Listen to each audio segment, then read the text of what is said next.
Right, another aspect of the tribulation. See, they're trying to cause conflict all over the place. It's all about conflict and confusion. And when you put conflict and confusion and you whirl it all around, guess what you get? You get chaos, you get murder, you get violence, you get all sorts of gruesome, heinous activity.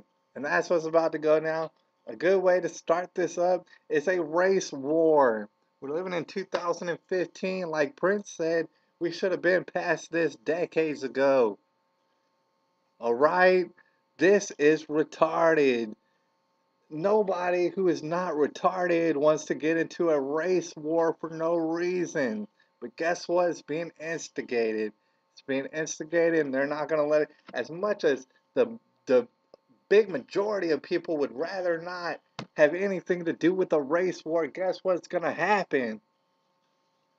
My ass, why? Because the people at the tippity top of this economic structure who worship Lucifer openly and want to confuse everybody so that they go ahead and start murdering themselves.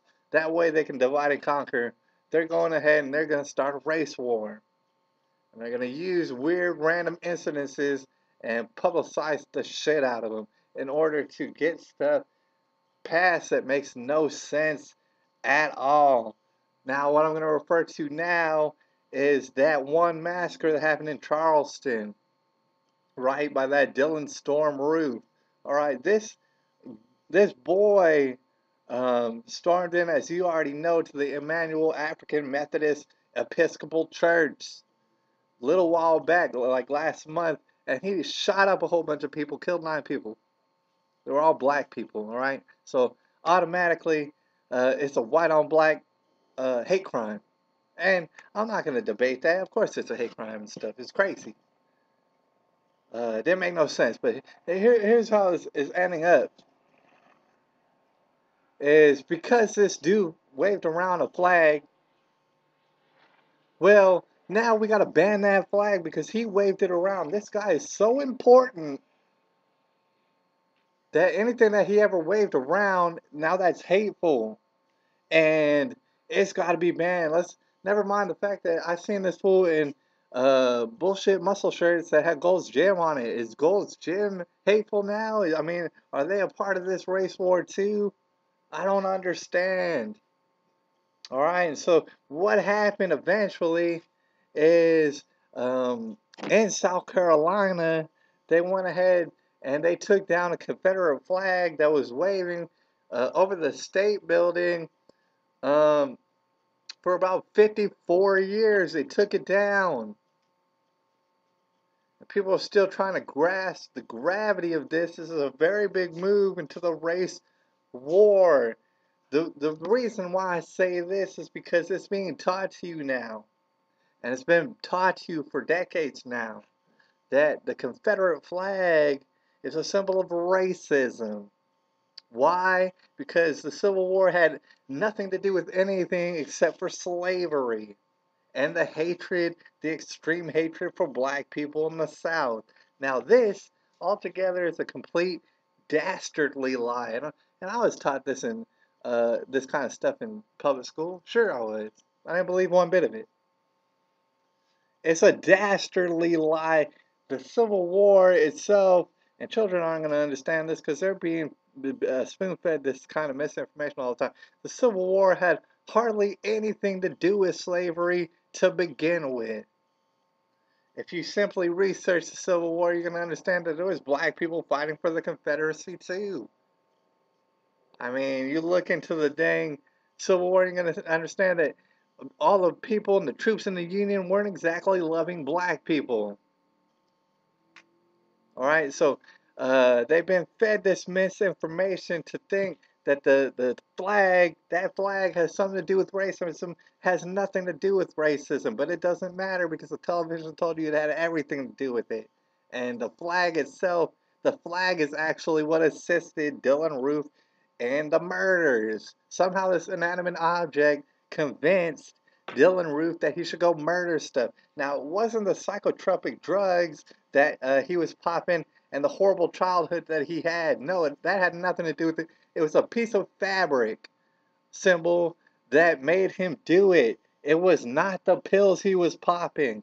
Even though, when it comes to a lot of these mass shootings, guess what the common denominator is that they'll never bring up on television? Yes, psychotropic drugs. Yes, that's what the common denominator is. It will make you want to murder people. Flags, flags usually are. I mean, usually that's not the common denominator. It's not flags. It would be the pills that they're popping. But you're not gonna talk about those pills aren't hateful, huh? Those pills don't hate black people. It's flags that hate black people. You got to take that down.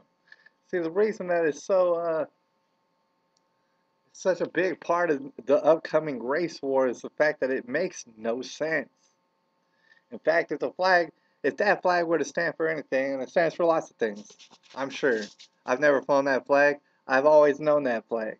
I've seen Lil Jon wear that flag. I've seen Ludacris wear that flag. If anyone remembers Bia Bia from like the late 90s or whenever that came out, maybe the early 2000s, that song, everybody was draped in the damn Confederate flag. They were loving it. Just go YouTube Bia Bia, Lil Jon. You're going to see everybody loving it. All these people are black. All of them are loving the flag.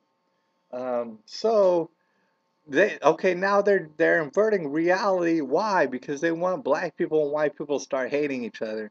Now you got ignorant as hell, a minority of ignorant as hell black people, and a minority of ignorant as hell guilt-ridden white people, and they all want to take down this flag. Now, the flag, if you were to say anything, it represents a lot of things. But if you were to say anything, it represents states' rights because the South was more for states' rights. They wanted the right to do their own thing, whereas the Union was like, nah, you didn't get rights to do shit. We're gonna start incorporating everything, and we're gonna start centralizing everything. Basically, was what the two sides were. Now, I can't say who was right and wrong.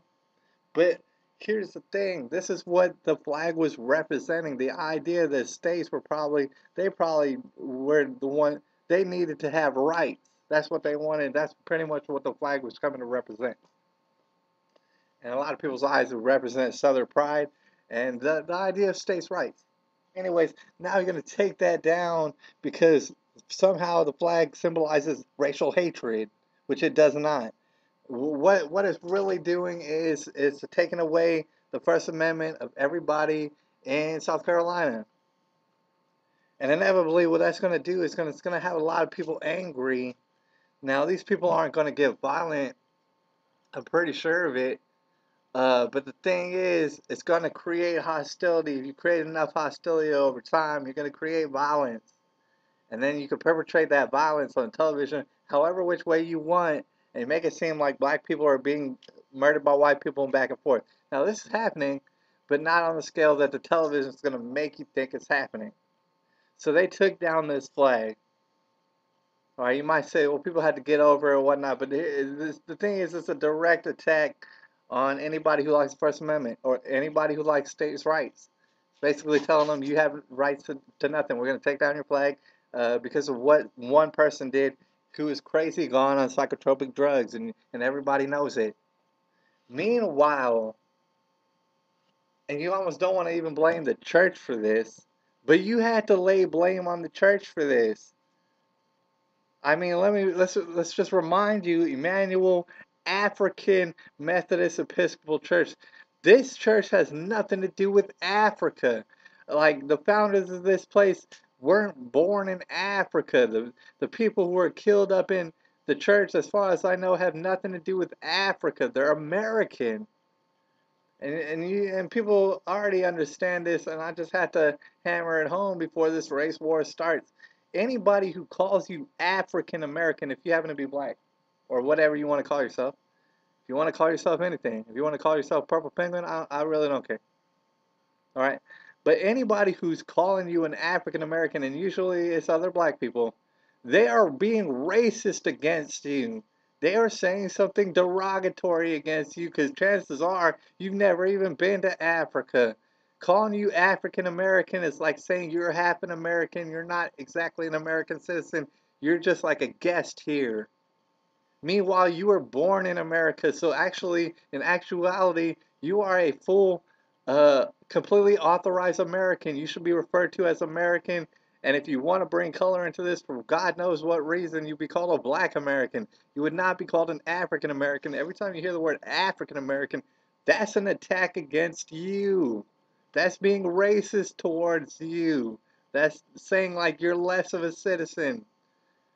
So, I mean, yeah, they took down this flag. Why? Because white people were being racist and killing people all over the place or whatever. But they're not going to change the name of this church, even though it has nothing to do with Africa. And the name of the church sounds completely discriminatory. And it sounds like it's racist towards black people who've never even been to Africa. But they're not going to change that name. So understand that this is what's been going on. There's a conflict that's being nurtured and built up, and it's being put on the backs of the completely ignorant. Now, if you're gonna want to know one thing about the completely ignorant is that they can turn violent in a heartbeat. And that's what's gonna happen. None of us want a race war, but it's gonna happen. Because it's being instigated by who? By the people on the tippity top of the economic structure. And they hate your guts. It doesn't matter if you're black or white or anything like that. They hate your guts. And remember, they worship Lucifer. They openly do it. They want a race war. They're fooling you into this. Now, before I end, there's a lot of voices, you know, who are against this. Now, the governor, Nikki R. Haley, she was all for it. It just so happens that her husband is actually the interim reverend for the American Methodist Episcopal Church. So there's no sort of conflict of interest there at all, I'm sure.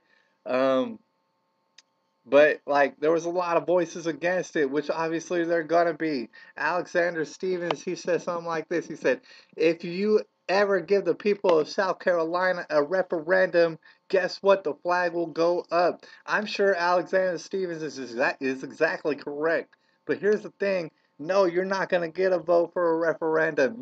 You have no rights. Remember, no rights. You're not gonna get a vote. This is America. I mean Africa, America. My bad. It's July the 12th, 2050. Race war is coming sooner than later, you guys.